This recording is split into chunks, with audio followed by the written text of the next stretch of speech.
The most crucial energy topic for Sierra Leone right now are two things: advancing our utility reform, and second, mobilizing investments for our flagship renewable energy projects. The context is the following. I came here to this wonderful event after mobilizing with my president about $1 billion in commitments for our energy and food security programs.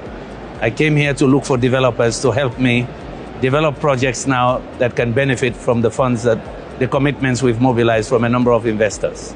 Well, a number of key outcomes that I'm hoping to achieve here. One, I have been very fortunate.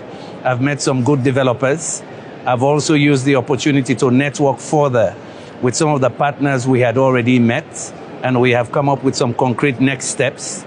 The second one is the event I just participated in. I just did a keynote. But I learned a lot from colleagues at this AFDB, African Development Bank session on technical assistance for regulatory reforms, for peer learning among CEOs, and also from Get Transform. One of the panelists was talking about the support they also give for also embedding experts within certain entities in government. And I'm leading an initiative for the president.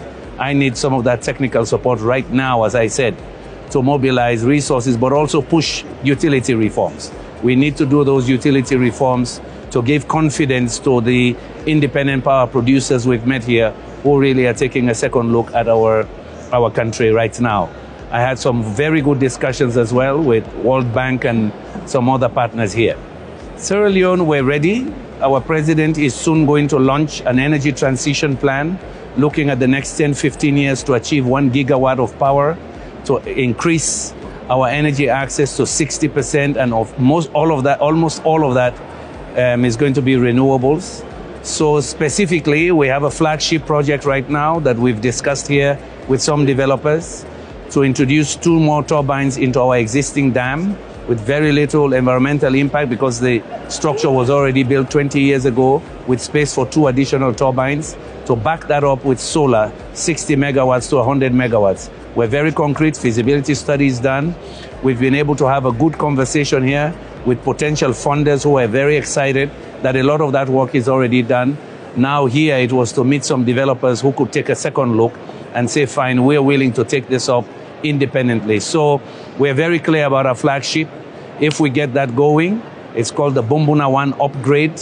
If we get it going in 2.5 years, because the structure is already there, you put the 2 turbines in, you build the solar power plants to back it up. So an integrated zero carbon effort that is going to be flagship. It adds another 120 to 150 megawatt to our capacity right now. That's all over 50% additional capacity to reach another 2 million people. We're in business. Within 2 to 3 years, we would have put a good platform behind our energy sector, but also the additional energy reforms that we're going to do. And so we're very clear. Our president is very clear. I'm here also. Let me make that footnote. My vice president could not make it because of national commitments, so I stepped in on both of their behalf, the president and the vice president.